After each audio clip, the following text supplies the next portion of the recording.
बिस्मिल्लाहिर्रहमानिर्रहीम। अस्सलामुअलैकुम। एक छोटा बच्चा अपने दोनों हाथों में एक एक सेब लिए खड़ा था। उसके वालिद ने मुस्कुराते हुए कहा, बेटा एक सेब मुझे दे दो। इतना सुनते ही बच्चे ने एक सेब को अपने दांतों से काट लिया। उससे पहले कि इसके वालिद इसे कुछ कह पाते, बच्चे ने दूसरे सेब को भी अपने दांतों से काट लिया।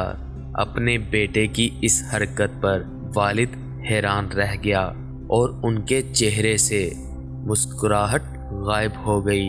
तभी बेटे ने अपने नन्हे हाथ को आगे बढ़ाते हुए कहा, अब्बू ये लें, ये वाला ज्यादा मीठा है। हम कभी कभी पूरी बात और मामलात को समझने की कोशिश ही नहीं करते और हजारों गलतफहमियों का शिकार हो जाते हैं।